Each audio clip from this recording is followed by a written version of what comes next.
바울이 복음을 전할 때 문화도 다르고 종교도 다르고 전통도 다른 곳에 복음을 전하게 됩니다.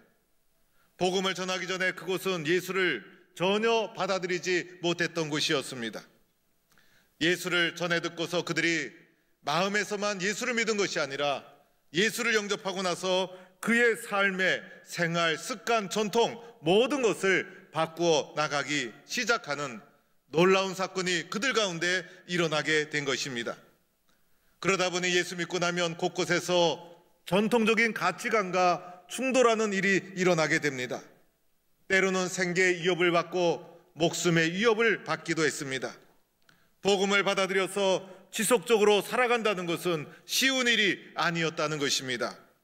그래서 우리들은 성도라는 자존감, 성도라는 의식, 성도라는 정체성이 분명해야 세상 속에서 끊임없이 믿음의 길을 걸어갈 수 있는 것이지, 성도라는 의식이 희박해지면 세상 속에서 쓰러지고 만다는 것입니다. 바울은 그의 서신에서 새 사람 된 우리들의 신분에 대해서, 그리고 새로운 삶에 대해서 끊임없이 강조해 나가고 있습니다. 로마서 12장 2절 말씀에서도 오직 마음을 새롭게 함으로 변화를 받아 하나님의 선하시고 기뻐하신 뜻이 무엇인지 분별하도록 해라. 우리가 마음에 감동을 받아서 마음이 새롭게 되었어요. 이 마음이 새롭게 받은 사람은 변화를 받아야 된다는 것입니다. 그전에는 나를 기쁘게 하는 삶을 살았다면 이제부터는 하나님의 기쁘시게 하는 삶을 살고, 이전까지는 세상을 기쁘게 하는 삶을 살았더라면 이제부터는 하나님의 뜻이 무엇인지를 분별하는 삶으로 삶의 변화를 촉구하고 있는 것입니다. 오늘 우리는 골로새서 3장 12절 말씀을 읽었는데, 바로 앞에 있는 3장 10절 말씀에도 사도 바울은 이렇게 말하고 있습니다.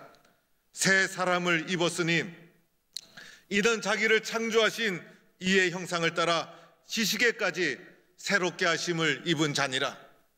그래서 골로새서 3장 10절에서 예수 믿고 변화된 사람을, 새 사람을 입었다, 완전히 새롭게 창조된 사람이다, 새로운 존재다, 이렇게 규정하고 있는 것이고, 이렇게 새 사람으로 창조된 사람은 새로운 삶으로 지식에까지 하나님께 새롭게 하심을 따라 살아가는 사람으로 살아갈 것을 권면하고 있는 것이에요. 오늘 읽는 우리는 골로새서 3장 12절 말씀을 보았습니다. 3장 12절 말씀을 시작하면서 너희는 하나님이 택하사 거룩하고 사랑받는 자처럼 라고 하면서 말씀이 시작됩니다. 바로 변화된 우리의 신분을 12절 첫 부분에서 언급하고 있는 겁니다. 우리의 변화된 신분이 어떠한 신분이었습니까? 하나님이 세상에 많은 사람 가운데서도 특별히 선택받은 자가 바로 저와 여러분, 그리고 하나님이 선택해 주셔서 거룩한 사람으로 구별하여 주시고, 그리고 하나님의 말할 수 없는 사랑을 받은 새로운 신분을 가진 자가 바로 저와 여러분이라는 것입니다. 이제 우리들은 새로운 신분, 성도로서 살아가야 되는데 어떻게 우리들의 삶을 살아가야 될 것인가? 우리들이 어떻게 새로운 신분으로 삶을 살아가야 될 것인가? 오늘 말씀은 새로운 신분에 대한 삶의 태도를 우리에게 말해주고 있는 것입니다. 유치원에 다니던 아이가 이제 유치원을 졸업하게 되면 초등학교에 진학하게 됩니다. 초등학교에 진학하게 되면 유치원 때의 어린아이의 습관을 버려야 초등학교 생활에 잘 적응하게 되는 것입니다. 고등학교를 졸업하고 대학생이 되고 나면 고등학교 시절의 습관을 잘 극복하고 대학생 생활에 잘 적응해야 좋은 대학 생활을 할 수가 있는 것입니다. 이제 복음을 받아들이고 성도가 되었으면 옛사람을 벗어버리고 성도로서 합당한 삶을 살아야 주님 앞에 귀하게 쓰여지게 된다는 것이죠. 이제 새 생명을 얻고 새 사람이 된 우리들은 어떻게 살아가야 될 것인가? 오늘 골로새서 3장 12절 이하의 말씀에서 성도의 변화된 삶에 대해서 단계별로 5가지 단계를 우리에게 말해주고 있습니다. 첫 번째 단계는 개인적인 성품의 변화가 있어야 된다는 것입니다. 바로 긍휼과 자비와 겸손과 온유와 오래 참음으로 옷 입으라고 말씀하고 있습니다. 이것은 바로 예수를 믿던 우리들이 개인적으로 성품의 변화가 이렇게 되어야 한다는 것입니다. 예수를 영접하고 은혜를 받고 나서 마음속에서 예수님 영접하는 놀라운 은혜의 사건이 일어났어요. 내가 예수를 만나고 은혜 받았다는 것을 어떻게 보여줄 수 있을까? 내 마음속에서 일어난 영적인 사건을 어떻게 눈으로 확인할 수 있겠어요? 나는 예수를 믿는 사람입니다. 나는 은혜를 받았습니다. 나는 예수를 나의 구세주로 영접합니다라는 마음속에서 일어난 놀라운 사건은 삶으로 나타내야 되는 것이고 성품으로 드러나야 된다는 것입니다. 이럴 때 내가 예수를 영접한 것도 개인적으로 영접한 것이고, 먼저 첫 번째 단계로 개인적으로 예수를 영접한 나의 마음의 성품 속에서도 개인적으로 이러한 성품의 변화가 있어야 된다는 것입니다. 그래서 먼저는 긍휼의 성품을 가져야 된다는 것이에요. 그 전까지는 긍휼의 마음이 없었더라도 예수 믿고 나니 동정심이 발휘가 되고 다른 사람을 긍휼히 여기는 마음의 성품의 변화가 일어납니다. 또한 자비의 성품의 변화가 일어납니다. 그 전까지는 자비하지 않았어요. 자비라는 것을 다른 번역서에 찾아보니 친절이라고도 번역을 해놓았습니다. 다른 사람에게 자비를 베푸고 친절한 사람으로 성품의 변화가 일어납니다. 또한 겸손한 성품의 변화가 일어납니다. 사람은 원래 겸손하지 않고 교만한 자기중심적인 존재가 사람이었지만은 예수 믿고 나니 겸손을 알게 되고 겸손한 성품을 드러내게 됩니다. 나는 또한 온유한 성품을 가지게 됩니다. 또한 오래 참음의 성품을 가지게 됩니다. 이러한 성품이 예수 믿은 내가 개인적으로 변화되어야 될 성품의 요소인 것입니다. 내가 개인적으로 예수를 영접하지 않았습니까? 예수를 영접한 사람 먼저 개인적으로 사람의 마음속에서 이런 성품의 변화가 일어나야 되는 것이고, 이러한 성품의 옷을 입어야 된다고 권면하고 있습니다. 여러분은 어떠한 성품의 옷을 입고 있습니까? 예수 믿고 나서 여러분이 얼마나 많은 변화를 하게 되었습니까? 사람은 옷을 입은 대로 그대로 나타나게 되는 것이에요. 빨간 옷을 입었으면 빨간 모습으로 나타나는 것이고, 파란 옷을 입었으면 파란 모습으로 드러나고 나타나게 되는 것입니다. 사람마다 옷을 입은 것이 다 다른 것이고, 우리가 어떠한 성품의 옷을 입었느냐, 그 성품이 그대로 옷이 드러나듯이 나타나고 드러나야 된다는 것입니다. 특히 여자분들은 옷이 얼마나 다양한지 모릅니다. 남자분들의 옷은 단순하고 그리고 이게 단순하지만은 여자분들의 옷은 얼마나 다양하고 예쁜지 모릅니다. 작기도 하고 크기도 하고 또 치장도 여러 가지로 달려 있는 여자분들의 복잡한 옷을 보게 됩니다. 나는 어떠한 옷을 입고 있는가? 나에게 적합한 옷은 무엇인가? 옷이라는 것은 나에게 적합하고 딱 맞을 때 아름답게 나타나게 되는 것입니다. 내가 예수를 믿고 마음속에서 은혜를 받았는데 내가 어떠한 성품의 모습으로 드러나야 되는가? 옷하니까 기억나는 것이 있습니다. 제가 어렸을 때 저희 어머니께서는 내복 같은 것도 부족했던 시절이어서 스웨터 같은 털실을 갖다가 모아가지고 집에 편물기가 있었는데 그것을 가지고 드륵드륵 하면서 실을 섞어서 저희들의 내복을 만들어 주었습니다. 어머니가 만든 내복은 베네통보다도 더 컬러풀하고 세계에서 찾아볼 수 없는 다양한 색상을 가진 아주 멋있는 내복 속옷이었습니다. 겨울에 털실로 짠 이 속옷을 입으면 따뜻하다고 하면서 그 털실로 짠 내복을 만들어 주셨는데 그 옷을 만들 때부터 저는 원하지 않았어요. 그런데 그것을 저보고 겨울이 되어서 입으라고 하셔서 어머니의 강요에 못 이겨서 그래도 제가 순종하는 마음으로 그것을 입고 다녔던 적이 있습니다. 그러던 어느 날 학교에서 신체 검사가 있어서 바지를 내리는 순간 저희 이 속에서 베네통보다도 더 화려한 컬러풀한 세상 어느 곳에서 볼 수도 없는 화려한 이 내복을 보고선 모든 학생들의 시선을 부담스럽게 온몸으로 받았던 기억이 납니다. 맞지 않는 옷을 입으면 때로는 부끄럽게 되는 거예요. 내가 입어야 될 성품의 옷이 무엇인가? 변화된 사람, 개인적으로 마음속에서 긍휼의 옷, 자비의 옷, 겸손의 옷, 온유의 옷, 오래 참음의 옷을 입어라. 이것이 주님이 우리에게 말씀해 주시는 것입니다. 이러한 옷을 우리가 마음속으로 잘 받아들여서 마음속에서 이러한 성품을 잘 숙성시켜야 합니다. 그리고 이것이 겉으로 옷으로 드러나야 되는 것이고, 그러할 때 열매가 맺혀지는 것이고, 이것이 바로 예수 믿고 변화된 성도들이 개인적으로 드러내야 될 아름다운 성품의 모습인 것입니다. 두 번째로는 개인적인 성품 바탕 위에서 다른 사람과의 관계를 어떻게 해야 되는가? 교회를 섬기고 사람을 만나다 보면 다른 사람과 관계를 가질 수밖에 없는데, 다른 사람과의 관계는 어떻게 해야 하는가? 오늘 말씀의 다른 사람과의 관계는 서로 용납과 피차 용서가 다른 사람과의 관계에서 우리가 해야 될 성도의 모습이라는 것입니다.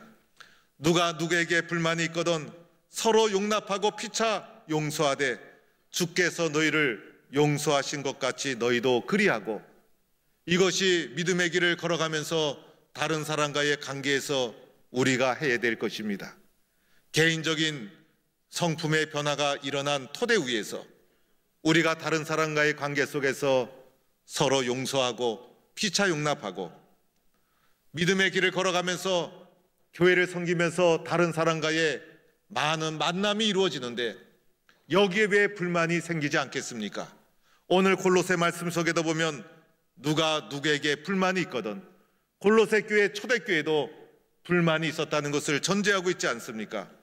사람과의 만남 속에서 상처를 주고받을 수밖에 없고, 섭섭한 일이 생기는 것이고, 원망이 일어나고 불만이 생기기 마련인 것입니다.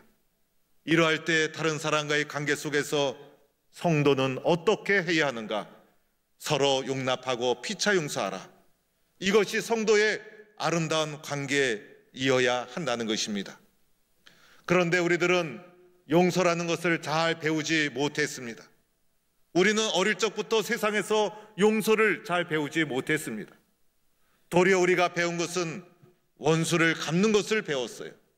그래서 나에게 상처 준 사람에게 상처를 되돌려주고, 나에게 아픔을 준 사람에게 아픔을 되돌려주는 것이 세상에서 배운 우리들의 옛모습, 습관이라는 것입니다.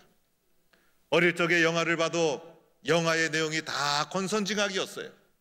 심지어는 아들이 아버지의 원수를 늘 새겨서 산속에 들어가서 무술을 연마해가지고 어느 날 나타내서 아버지 원수를 쳐들어가서 갚는 장면을 마지막으로 보면서 많은 사람들은 박수를 치고 환호성을 질렀던 것을 기억하게 됩니다.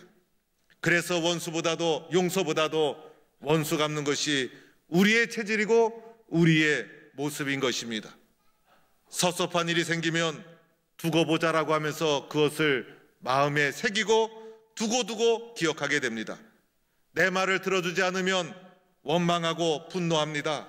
눈도 마주치지 않습니다. 사람을 비난하고 헐뜯고 판단하고 정죄하는 것이 우리들의 모습인 것입니다. 이것에 더 익숙한 것이 우리들의 모습. 그런데 오늘 주님은 성경을 통해서 우리에게 무엇이라고 말씀합니까? 피차 용납하고 서로 용서하라. 이것이 우리를 향한 주님의 말씀인 것입니다. 왜 그러해야 됩니까? 우리가 만난 이곳이 바로 교회인 것이고, 우리들은 바로 성도이기 때문에. 성도란 누구입니까? 예수님의 용서를 받은 사람이 바로 성도가 아닙니까? 우리의 용서의 모델은 바로 예수님. 그래서 예수님의 용서를 경험한 우리들, 나 같은 사람도 주님이 용서해 주셨는데, 나 같은 사람도 주님이 용납해 주셨는데, 용서의 모델이신 예수님을 기억하면서 서로가의 관계 속에서 서로 용납하고 피차 용서하는 것, 이것이 우리가 받아들여야 될 성도의 관계의 모습인 것입니다. 2018년도를 지나면서 나는 혹시 용서하지 못한 사람은 없는가? 용납하지 못한 사람은 없는가? 용납과 용서가 바로 성도의 정체성이요 교회의 모습인 것을 기억하고 서로 간에 용납하고 용서하는 아름다운 문화가 교회 속에 충만하기를 주의 이름으로 간절히 축원합니다. 세 번째 단계는 용서와 용납이 있은 후에 바로 사랑으로 덮어야 한다는 것입니다. 오늘 14절 말씀의 이 모든 것 위에 사랑을 더하라. 이는 온전하게 매는 띠니라. 사랑은 끈과도 같은 것이어서 우리를 하나로 묶어주는 끈이 바로 사랑의 끈인 것입니다. 나라와 국가는 법으로 묶어내는 것이죠. 그러나 교회는 사랑의 끈으로 묶어내는 것입니다. 우리를 온전하게 묶어내는 것은 오직 사랑뿐인 것입니다. 우리 교회 안에도 다양한 사람들이 있지 않습니까? 이 다양한 사람들이 어떻게 예수 그리스도를 고백하며 하나가 될 수 있겠습니까? 바로 예수 그리스도의 사랑의 끈이 우리를 묶어주기 때문에 그리스도 예수 안에서 우리는 하나로 주님 앞에 나아가게 되는 것입니다. 우리 모두를 하나로 묶어주는 것은 오직 사랑뿐인 것입니다. 사람들이 교회에 나오는 이유는 사랑받기 위해서, 교회에 나와서 주님의 사랑을 경험하게 되면 우리는 더 하나가 될 수 있는 것입니다. 그러나 교회에 나와서 사랑을 경험하지 못하면 교회 공동체의 위기가 닥쳐오게 되는 것입니다. 우리는 예수님의 사랑을 맛본 사람 아닙니까? 사랑은 맛본 자만이 줄 수 있는 것이고 사랑은 받은 만큼 줄 수가 있다는 것입니다. 우리가 받은 사랑은 예수님의 십자가의 사랑, 그래서 이 사랑을 받은 우리들은 사랑을 덮어야 되는 것이고 사랑을 주어야 되는 것입니다. 세상의 많은 사람들은 아직 오늘도 사랑을 찾아 헤매고 있어요. 그런데 세상 속에서는 참된 사랑을 찾아볼 수가 없는 것입니다. 교회 공동체에 나와서 예수님의 하염없는 십자가의 사랑을 만나고 덮어주는 사랑을 만나고 사랑의 끈으로 하나 되는 큰 사랑을 경험할 때 우리들은 주님 안에서 하나가 될 수가 있는 것입니다. 사랑으로 덮어주는 것, 이것이 성도요 교회의 정체성이라는 것입니다. 그래서 교회는 사랑의 공동체인 것이고 사랑만 있으면 못할 일이 없는 것이고 사랑이 있으면 이루지 못할 일이 아무것도 없는 것입니다. 네 번째로는 그리스도의 평강이 우리를 지배해야 합니다. 사랑을 넘어서 이제는 평강이 우리를 지배해야 된다는 것입니다. 그리스도의 평강이 너의 마음을 주장하게 하라. 너희는 평강을 위하여 한 몸으로 부르심을 받았다고 합니다. 세상에는 평강이 없습니다. 세상의 평강은 모두가 가짜 평강인 것입니다. 사람만큼 연약한 존재가 어디에 있을까? 쉽게 불안해지고 쉽게 두려움에 빠지고 쉽게 불안해하는 것이 사람의 모습인 것입니다. 그런데 예수님을 만나고 나니 세상의 두려움, 불안, 염려, 근심이 다 사라지고 예수님이 주시는 평강이 우리의 마음에 찾아오게 되었습니다. 이 평강이 나를 지배하도록 만들어야 합니다. 평강의 원천은 바로 예수님이신 것이고 부활하신 예수님께서 제자들에게 나타나셔서 평안을 너에게 주노니 곧 나의 평안을 너에게 주노라. 예수님이 우리에게 주신 것도 바로 평강이었다는 것입니다. 우리의 마음에 주님의 평강이 지배해야 합니다. 두려움과 불안과 낙심과 염려, 근심이 틈을 타지 못하도록 해야 하는 것입니다. 이것은 성도의 모습이 아닌 것입니다. 사랑으로 덮고 그 위에 그리스도의 평강이 나를 지배한다면 세상에 두려울 것이 어디에 있겠습니까? 이것이 바로 성도의 모습이고 교회의 모습. 그래서 주님 앞에 나오면 평강이 넘치고 교회 안에 오면 그리스도의 평강이 무엇인지를 알고 깨닫게 되고 이것이 바로 성도와 교회의 모습인 것을 오늘 성경이 우리에게 말해주고 있는 것입니다. 다섯 번째 단계는 감사하는 자가 되라는 것이죠. 마지막으로 감사하는 자가 되라. 그래서 오늘 말씀도 마지막으로 감사가 계속해서 강조되고 있어요. 15절에도 감사하는 자가 되라, 16절에도 감사하는 마음으로, 마지막 17절에도 하나님 아버지께 감사하라. 그래서 감사가 우리가 맺어야 될 마지막 최종의 열매, 어떤 환경, 어떤 상황 속에서도 하나님께 감사를 드리는 감사의 그릇이 크게 만들어진 신앙의 아름다운 삶, 교회의 모습, 이 주님이 우리에게 말씀하시는 5가지 단계를 우리들은 순종하고 받아들여야 된다는 것입니다. 우리가 이 5가지 단계를 받아들이고 순종해야 될 이유가 있어요. 왜냐하면 이 5가지 단계를 거치고 나면 그때야 비로소 우리 마음속에 하나님의 말씀을 담는 그릇이 크게 만들어지기 때문인 것입니다. 하나님의 말씀이 우리의 마음에 담겨지고 비로소 그 말씀이 마음에 뿌리를 내리게 되고 그 말씀이 풍성하게 우리의 마음에 둥지를 틀게 된다는 것입니다. 말씀을 받는 그릇, 말씀을 담는 마음이 준비되지 못한다면 아무리 예수를 믿는다고 할지라도 능력을 상실하게 되는 것이에요. 나의 변화가 없으면 말씀이 뿌리를 내리지 못한다는 것입니다. 말씀을 받고 순종하는 변화의 모습이 없다면 아무리 예수를 믿어도 능력이 나타나지 않는다는 것입니다. 성도는 최종적으로 말씀의 사람이 되어지는 거예요. 그래서 오늘 말씀에도 보면 첫 번째로는 개인적인 성품, 온유한 성품, 겸손한 성품, 긍휼과 자비와 오래 참음의 개인적인 성품으로 옷을 입은 후에 공동체 관계 안에서 서로가 용납하고 서로가 용서하는 것입니다. 그리고 그 위에 사랑으로 덮어주는 것입니다. 그리고 더 나아가 그리스도의 평강이 우리 마음과 공동체를 지배하도록 하고 마지막에 감사로 우리의 삶을 열매 맺게 되는 것입니다. 이럴 때 비로소 말씀을 담는 그릇이 우리 공동체 안에, 우리 내면 안에 크게 준비가 되어지는 것입니다. 이렇게 말씀이 내 속에 능력 있게 담겨질 때, 하나님의 말씀이 순종하는 나의 마음을 통해 내 마음속에 담겨질 때 비로소 말씀의 능력이 나를 통해 일어나게 되는 것이에요.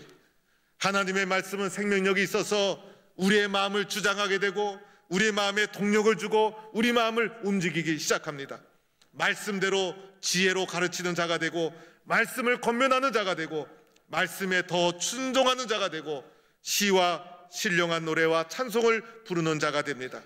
말에나 일에나 다 주 예수의 이름으로 하게 되고 그를 힘입어 하나님 아버지께 감사하는 말씀의 능력으로 세상을 이기는 자가 되는 것입니다.